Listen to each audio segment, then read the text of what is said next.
अब जो हम लोग देखेंगे वो व्यष्टि अर्थशास्त्र के दूसरे अध्याय से है, जिनका नाम है उपभोक्ता के व्यवहार का सिद्धांत। यानी कि इस अध्याय में हम उपभोक्ता के व्यवहार के विभिन्न सिद्धांतों के बारे में समझेंगे। तो चलिए इस अध्याय को हम लोग प्रारंभ करते हैं। इस अध्याय में हम व्यक्तिगत उपभोक्ता के व्यवहार का अध्ययन करेंगे। सबसे पहले यहाँ बताया गया इस अध्याय में हम लोग क्या पढ़ेंगे। तो इस अध्याय में हम लोग एक इंडिविजुअल जो कंज्यूमर होती है, यानी कि व्यक्तिगत उपभोक्ता के क्या व्यवहार है, इसका अध्ययन करेंगे। उपभोक्ता को यह निर्णय करना होता है कि वो अपनी आय को विभिन्न वस्तुओं पर किस प्रकार व्यय करे। देखिए, प्रत्येक कंज्यूमर को, प्रत्येक उपभोक्ता को यह डिसीजन लेना पड़ता है, यह निर्णय लेना पड़ता है कि उसकी जो आय है वो अपनी आय को विभिन्न वस्तुओं में, यहाँ पर सिर्फ वस्तु ही नहीं बोलेंगे, यहाँ पर सेवाएं भी होगी, तो विभिन्न वस्तुओं और सेवाओं में वो अपनी आय को किस प्रकार व्यय करेगा, ये उनको निर्णय लेना होता है। अर्थशास्त्री इसे चुनाव की समस्या कहते हैं। देखिए, अर्थशास्त्री इस घटना को क्या कह के पुकारा है?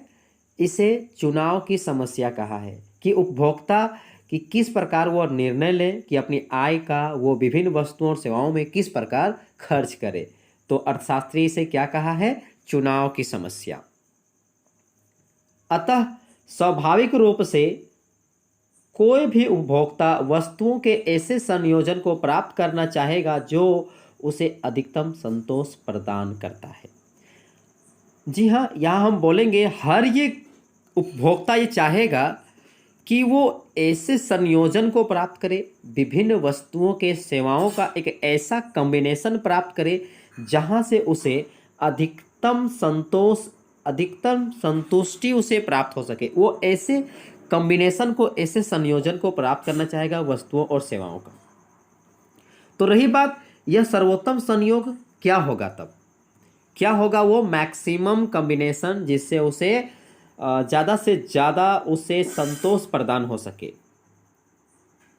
तो यह उपभोक्ता की रुचियों और कितना व्यय करता है इस पर निर्भर करता है। उपभोक्ता की रुचि कैसी है और वो कितना व्यय कर रहा है इस पर निर्भर करता है, और साथ ही साथ वस्तुओं की कीमतों पर भी निर्भर करती है, और यहाँ तक कि उस उपभोक्ता की आय कितनी है इस पर भी निर्भर करता है। यानी कुल मिला के कहें तो सर्वोत्तम संयोग के लिए, मैक्सिमम कॉम्बिनेशन जिससे ज़्यादा से ज़्यादा संतुष्टि उपभोक्ता को हो सके, इसके लिए 4 फैक्टर्स हैं जिस पर डिपेंड होती है।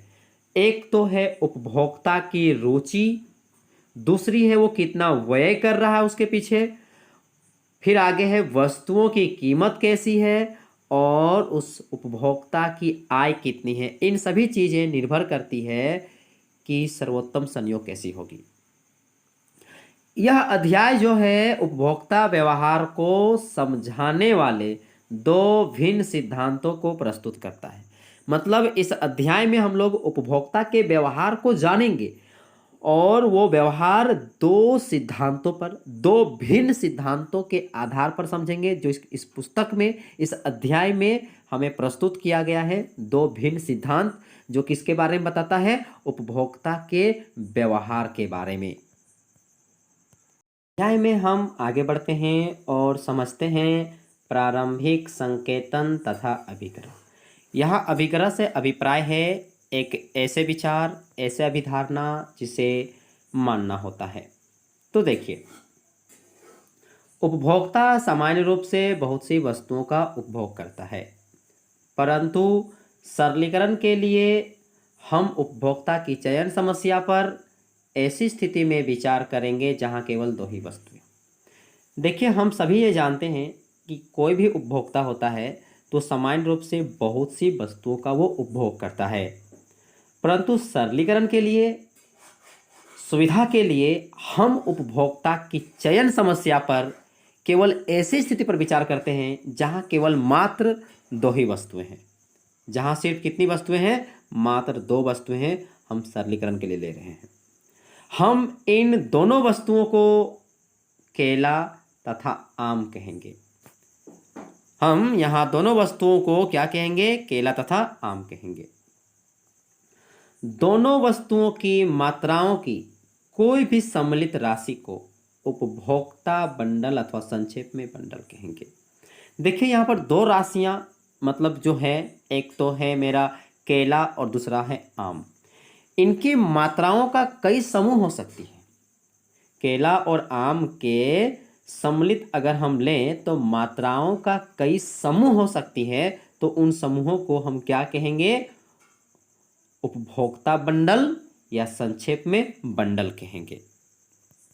देखिए सामान्यतः हम केले की मात्रा को व्यक्त करने के लिए x1 परिवर्त लेते हैं। देखिए केले की मात्रा को बताने के लिए हम x1 परिवर्त मतलब x1 वेरिएबल यानी कि परिवर्तनशील यानी x1 परिवर्त लेते हैं, और आम की मात्रा को व्यक्त करने के लिए x2 परिवर्त का उपयोग करेंगे। x2 वेरिएबल का हम लोग प्रयोग करेंगे। यदि हम ग्राफ से अनुसार चलें तो चलिए मान लेते हैं कि हम लोग x एक्सिस की दिशा में इधर इस दिशा में हम लोग क्या ले रहे हैं? न केले को ले रहे हैं, जो कि x1 को दर्शा रहा है, और बढ़ता जाएगा तो x1 की वैल्यू बढ़ती जाएगी। और यदि हम ऊपर की दिशा में लेके चलें तो इस दिशा में क्या करेंगे? हम आम की मात्रा लेंगे, और जो ऊपर की दिशा में बढ़ेगी ये x2 परिवर्त है। ठीक है, तो जैसे जैसे आम की मात्रा बढ़ेगी ये इस ऊपर की तरफ ये बढ़ता जाएगा, और यदि केले की मात्रा बढ़ेगी तो इधर दाहिने तरफ बढ़ता जाएगा, यदि हम इसे ग्राफ में समझे तो। ठीक है, आगे देखिए x1 तथा x2 जो है धनात्मक या शून्य हो सकते हैं। जी हाँ, अगर x1 और x2 यदि हमारी मात्रा को दर्शा रहा है केले की और आम की, तो स्वाभाविक है कि या तो धनात्मक होगी या तो शून्य होगी। कहने का मतलब ये हुआ कि अगर मान के केले की मात्रा ली गई है और आम की मात्रा नहीं ली गई है, तो ऐसी स्थिति में आम की जगह पर वैल्यू शून्य होगी और केले का अधिकतम होगा। और यदि कभी ऐसी ही स्थिति आ जाए कि आम मैक्सिमम लिया गया है और केला नहीं लिया गया है, तो यहाँ पर केले की मात्रा शून्य हो सकती है, मगर ऋणात्मक कभी भी मात्रा नहीं हो सकती। इसलिए क्या बोल सकते हैं कि x1 और x2 या तो धनात्मक हो सकती है या तो शून्य हो सकती है। और यदि इनके कॉम्बिनेशन की बात करें x1 x2, जो आगे आपका केले की मात्रा को और पीछे वाला आम की मात्रा को दर्शा रहा है। ठीक है, मतलब x1 और x2 क्या तात्पर्य है? x1 और x2 किसी एक ऐसे बंडल को दर्शा रहा है जहां पर x1 केले की मात्रा है और x2 आम की मात्रा है। ठीक है, x1 तथा x2 के किसी विशेष मूल्य के लिए x1 x2 हमें एक विशेष बंडल प्रदान करती है। जैसे x1 की कोई वैल्यू है और x2 की कोई वैल्यू है, तो वो हमें एक विशेष बंडल को दर्शाएगा।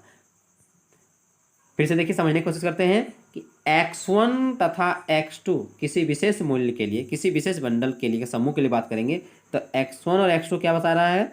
विशेष बंडल को प्रस्तुत करता है। समझने का प्रयास करते हैं उदाहरण के साथ। जैसे एक बंडल लेते हैं, कोई एक समूह लेते हैं, एक बंडल जिसमें क्या दिखाया जा रहा है ना, 5 और 10 के रूप में है।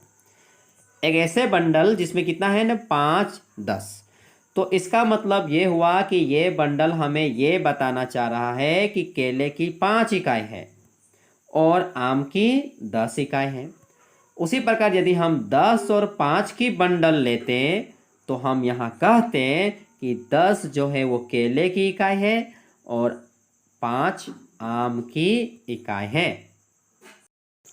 अब हम लोग समझेंगे उपयोगिता के बारे में कि उपयोगिता किसे कहते हैं, जिसे अंग्रेजी में यूटिलिटी कहते हैं। तो देखिए, सामान्यतः एक उपभोक्ता किसी वस्तु के लिए अपनी मांग का अनुमान उस उपयोगिता के आधार पर लगाता है जो वो उससे प्राप्त करता है।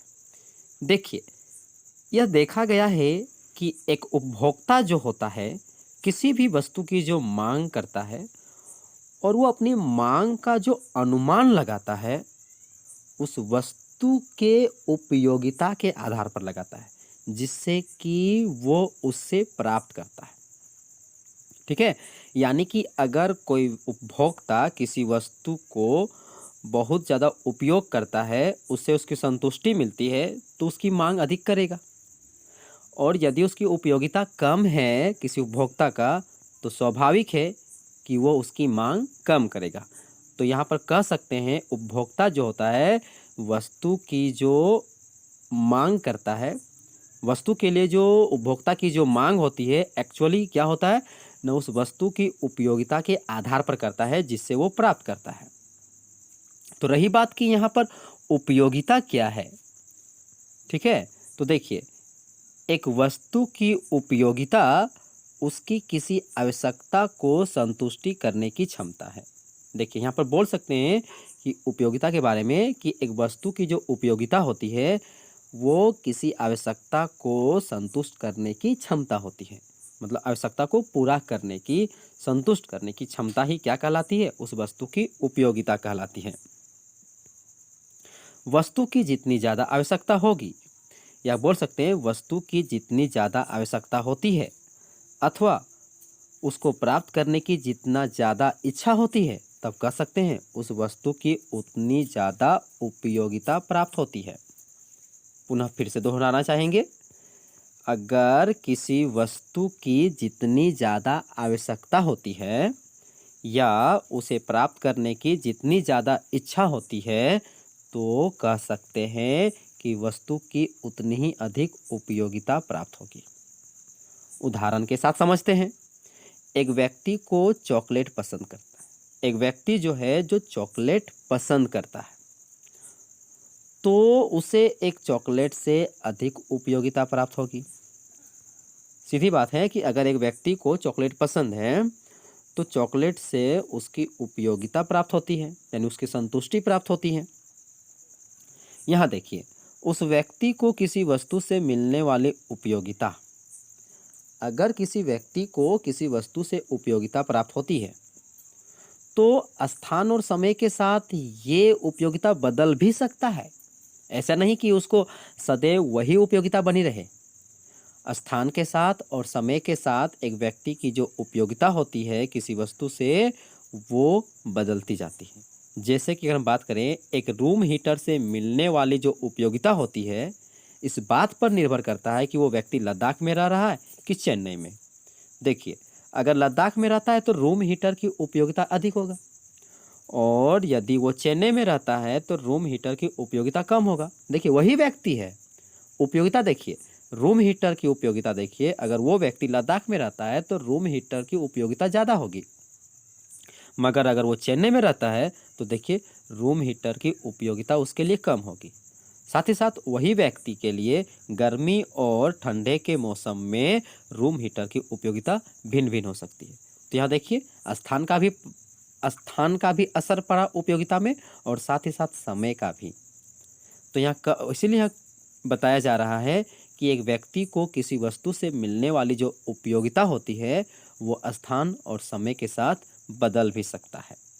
अब हम लोग पुनः अध्याय के जो मूल सार था उस पर वापस लौटते हैं।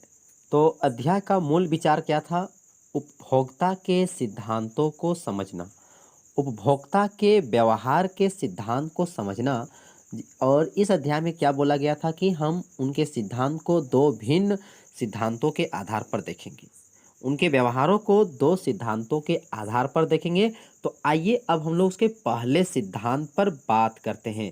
तो पहला सिद्धांत का क्या नाम है? उपभोक्ता के व्यवहार का पहला सिद्धांत जिसे हम समझेंगे उपभोक्ता के व्यवहार का, तो उसका नाम है गणनात्मक उपयोगिता विश्लेषण। गणनात्मक उपयोगिता विश्लेषण के आधार पर हम उपभोक्ता के व्यवहार का समझते हैं, उसके सिद्धांत को समझते हैं। तो देखिए, गणनात्मक उपयोगिता विश्लेषण की मान्यता है कि उपयोगिता के स्तर को संख्याओं में व्यक्त किया जा सकता है। गणनात्मक उपयोगिता विश्लेषण का यह मान्यता है कि उपयोगिता के जो स्तर हैं, उपयोगिता के जो लेवल हैं, उसको संख्या में व्यक्त किया जा सकता है।